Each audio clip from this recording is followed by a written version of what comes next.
Hi, welcome back to YouTube channel ಮಹಾಕಾಳಿಕೆ ರುಚಿಗೆ ಸ್ವಾಗತ. ನಾನು ಪ್ರೇಮ. ನೋಡಿ, ಇವತ್ತು ಏನು ಮಾಡ್ತಾ ಇದ್ದೀನಿ, ಆಮ್ರಸ ಮಾಡ್ತಾ ಇದ್ದೀನಿ. ಮಾವಿನ ಹಣ್ಣಿಂದು ಆಮ್ರಸ ನೋಡಿ ಎಷ್ಟು ಚೆನ್ನಾಗಿದೆ. ಇದು ಒಬ್ಬಟ್ಟೊಟ್ಟಿಗೆ ತುಂಬಾನೇ ಚೆನ್ನಾಗಿರುತ್ತೆ. ಅಕ್ಕಿ ಇದು ಬಿಳಿ ಹೋಳಿಗೆ ಮತ್ತೆ ಕಡಲೆಬೇಳೆ ಹೋಳಿಗೆ ಎಲ್ಲ ಮಾಡ್ತೀನಿ ನೋಡಿ, ಅದಕ್ಕೆ ತುಂಬಾನೇ ಚೆನ್ನಾಗಿರುತ್ತೆ ಆಮ್ರಸ. ನಾನಿವತ್ತು ಆಮ್ರಸ ಮಾತ್ರ ಮಾಡಿ ತೋರಿಸ್ತಾ ಇದ್ದೀನಿ ನಿಮಗೆ. ಇಲ್ಲಿ ನಾನು ಹೋಳಿಗೆ ಒಟ್ಟಿಗೆ ತೋರಿಸ್ತಾ ಇದ್ದೀನಿ. ತುಂಬಾ ಅಂದ್ರೆ ತುಂಬಾ ಚೆನ್ನಾಗಿರುತ್ತೆ. ನೀವು ಒಮ್ಮೆ ಮನೆಯಲ್ಲಿ ಟ್ರೈ ಮಾಡಿ ಹೇಗೆ ಬಂದಿದೆ ಅಂಥೇಳಿ ಕಮೆಂಟ್ ಮಾಡೋದನ್ನ ಮರಿಬೇಡಿ ಫ್ರೆಂಡ್ಸ್. ಹೇಗೆ ಮಾಡೋದಂತೇಳಿ ನೋಡೋಣ ಬನ್ನಿ. ಆಮ್ರಸ ಮಾಡಲಿಕ್ಕೆ ನಾನಿಲ್ಲಿ ಮಾವಿನ ಹಣ್ಣನ್ನು ತೊಗೊಂಡಿದ್ದೀನಿ. ಕ್ಲೀನ್ ಮಾಡಿ ತೊಳೆದು ಇಟ್ಟಿರೋಂಥ ಮಾವಿನ ಹಣ್ಣು.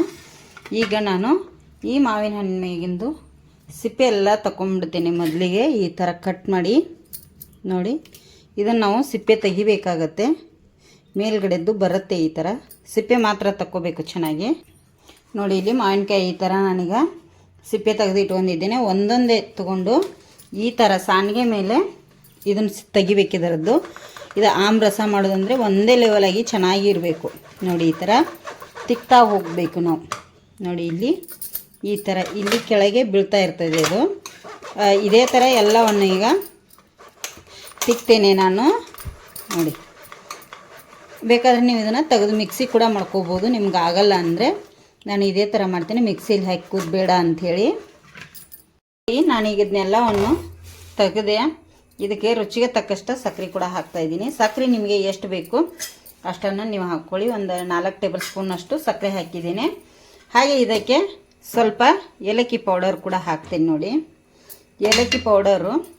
ಹಾಗೆ ಇದಕ್ಕೆ ರುಚಿಗೆ ತಕ್ಕಷ್ಟು ಉಪ್ಪು ಒಂದು ಚಿಟಿಕೆ ಅಷ್ಟು ಉಪ್ಪು ಹಾಕಿದ್ರೇ ಟೇಸ್ಟು ಚೆನ್ನಾಗಿ ಬರುತ್ತೆ. ನೋಡಿ, ಈಗ ಇದನ್ನೆಲ್ಲವನ್ನು ನಾನು ಮಿಕ್ಸ್ ಮಾಡ್ಕೋತೇನೆ. ಇದೆಲ್ಲ ಒಂದೇ ರೀತಿ ಮಿಕ್ಸ್ ಮಾಡ್ಕೋತೇನೆ. ತುಂಬ ಚೆನ್ನಾಗಿರುತ್ತೆ ಇದು. ನೋಡಿ, ಇಲ್ಲಿ ಎಲ್ಲ ಮಿಕ್ಸ್ ಮಾಡಿದ ಮೇಲೆ ಈ ಥರ ಆಗುತ್ತೆ. ಇದಕ್ಕೆ ನಾನೀಗ ಒಂದು ಬೌಲಿಗೆ ಟ್ರಾನ್ಸ್ಫರ್ ಮಾಡ್ಕೊಂಡ್ಬಿಡ್ತೀನಿ ಎಲ್ಲವನ್ನು. ನೋಡಿ, ರೆಡಿ ಆಗಿದೆ. ಇದನ್ನ ಸೈಡ್ ಎತ್ತಿಟ್ಟೀಗ ಹೋಳಿಗೆ ಮಾಡ್ತೇನೆ, ಬಿಳಿ ಹೋಳಿಗೆ. ನೋಡಿ, ಇಲ್ಲಿ ಆಮ್ರಸ ಎಷ್ಟು ಚೆನ್ನಾಗಿ ಬಂದಿದೆಯಲ್ಲ, ಸೂಪರಾಗಿದೆ. ನೀವು ಒಮ್ಮೆ ಟ್ರೈ ಮಾಡಿ ಹೇಗೆ ಬಂದಿದೆ ಅಂಥೇಳಿ ಕಮೆಂಟ್ ಮಾಡಿ. ಇದು ಬಿಳಿ ಹೋಳಿಗೆನೂ ತುಂಬ ಚೆನ್ನಾಗಿರುತ್ತೆ. ಮತ್ತು ಒಬ್ಬಟ್ಟು ಹೋಳಿಗೆ, ಕಾಯಿ ಹೋಳಿಗೆ ಎಲ್ಲದರೊಟ್ಟಿಗೆ ಸೂಪರಾಗಿರುತ್ತೆ. ನೀವು ಒಮ್ಮೆ ಟ್ರೈ ಮಾಡಿ ಹೇಗೆ ಬಂದಿದೆ ಅಂಥೇಳಿ ಕಮೆಂಟ್ ಮಾಡೋದನ್ನು ಮರಿಲಿಕ್ಕೆ ಹೋಗಬೇಡಿ.